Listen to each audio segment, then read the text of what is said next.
كنتم تحبون الله فاتبعوني يحببكم الله ويغفر لكم ذنوبكم والله غفور رحيم.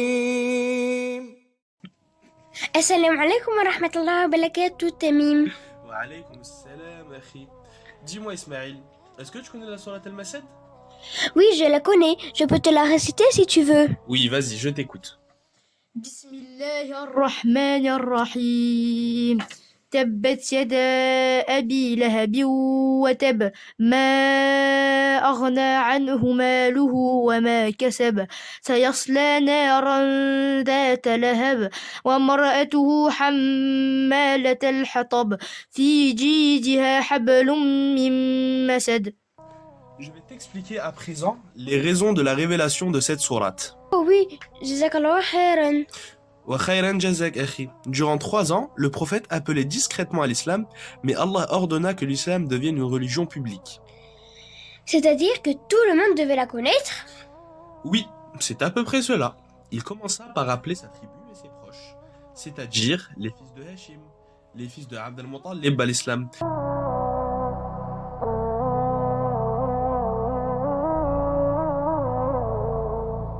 Ils étaient 45 hommes, oncles, cousins, etc. Il s'assit avec eux pour les avertir. Mais avant de commencer, son oncle, Abu Lahab, prit la parole et dit « Ô Mohammed, ceux-là sont tes oncles et tes cousins. Éloigne-toi de l'apostasie. Que peut faire ta tribu pour affronter tout le reste des Arabes? Je n'ai jamais entendu parler de quelqu'un qui ait attiré plus de malheur sur les siens que toi. » Puis il continua à critiquer sévèrement le prophète et sa religion. Le messager d'Allah resta silencieux, se leva et quitta la réunion. Il invita les siens une seconde fois, mais il parla avant que quelqu'un ne commence et dit « Je loue Allah, j'implore son secours, je crois en lui et place ma confiance en lui. Je témoigne qu'il n'y ait aucune divinité qui mérite d'être adorée sauf Allah, le seul et l'unique, sans associé. Un homme ne peut jamais mentir à son peuple. Je jure par Allah, en dehors de qui il n'y a d'autre divinité, que j'ai été choisi pour vous en particulier et pour toute l'humanité en général. Par Allah, vous mourrez tout comme vous dormez et vous serez ressuscités tout comme vous vous éveillez. Puis, il y aura soit le paradis éternel, soit l'enfer éternel. Abu Talib prit la parole et dit « Ô mon neveu, par Allah, je suis celui parmi les gens qui aiment le plus tout ce que tu dis. Poursuis ce qui t'a été ordonné, continue ta mission, par Allah, nous te protégerons tant que nous serons vivants. Si je pouvais me séparer de la religion d'Abd al-Muttalib, je t'aurais suivi. » Mais comment réagit Abu Lahab en entendant son frère Abu Talib soutenir le prophète Mohammed? Patiente, Akhi, patiente. C'est alors que Abu Lahab dit alors à Abu Talib « Je jure par Allah que ton soutien envers lui est une mauvaise chose. Tu dois l'arrêter dans son entreprise avant que les autres ne le fassent. » Abu Talib renouvela son soutien et dit « Je jure par Allah de te protéger aussi longtemps que je vivrai. » Rassuré du soutien de son oncle Abu Talib, le prophète se rendit alors à une petite colline proche de la Kaaba que l'on appelle le mont Safa. Une fois arrivé au sommet, il se mit à appeler toutes les tribus de Quraysh. Une fois réunis autour de lui, le prophète tint le discours suivant. « Si je vous annonce qu'une armée se trouve derrière cette vallée, prête à vous attaquer, me croiriez-vous » Et ils répondirent « Nous n'avons jamais entendu de mensonge de ta part. » Il était surnommé El-Amin, le digne de confiance. En effet, le prophète Mohammed leur dit alors « Je suis pour vous un avertisseur avant l'arrivée d'un châtiment sévère. Ô peuple de Quraysh, sauvez vos âmes du feu. Je ne peux rien pour vous tous auprès d'Allah. » À la fin du discours, chacun resta bouche bée face à ce qu'il venait d'entendre pour la première fois, excepté Abu Lahab qui brisa le silence en rétorquant « Malheur à toi, puisses-tu périr. Est-ce pour cela que tu nous as réunis ?» À la suite de l'intervention de son oncle, les gens se dispersèrent sans donner suite à son message. Après cet événement, Allah révéla la sourate Al-Masad. Est-ce que le prophète continua à appeler à Allah en public? Bien évidemment, il priait même devant les gens.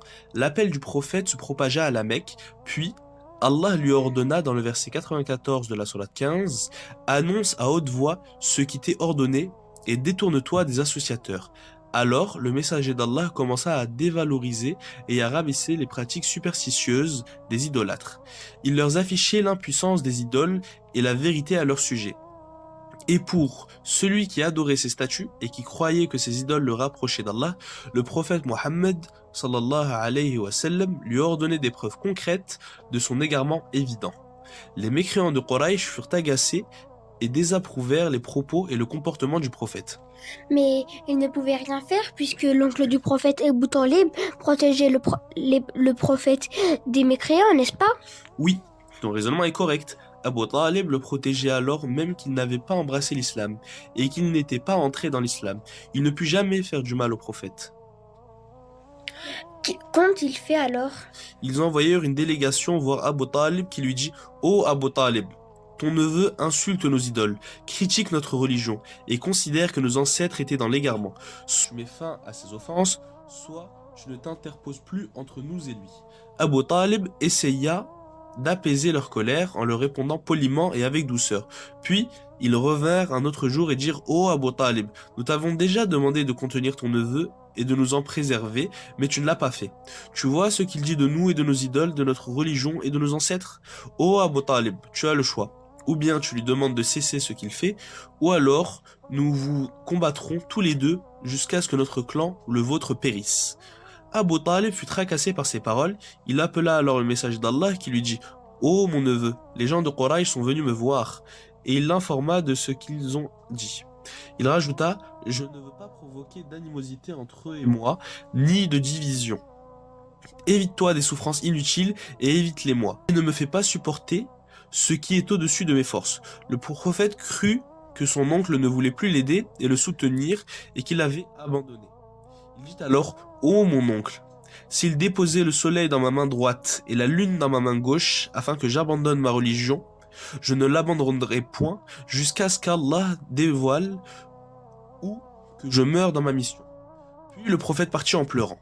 Abu Talib l'appela une nouvelle fois. « Ô mon neveu, viens, fais et dis ce que tu souhaites. Par Allah, personne ne te fera du mal. Je jure devant Dieu que je ne te délaisserai jamais tant que je serai vivant. » Alhamdulillah, le prophète a dû se réjouir en voyant que son oncle continuait à le soutenir.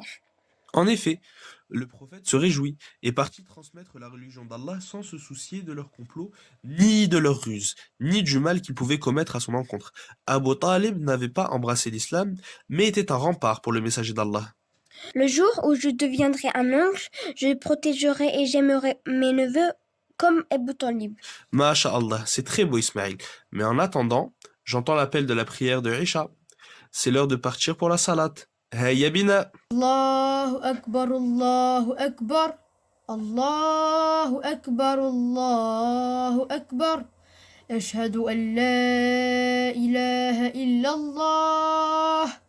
أشهد أن لا إله إلا الله أشهد أن محمدا رسول الله أشهد أن محمدا رسول الله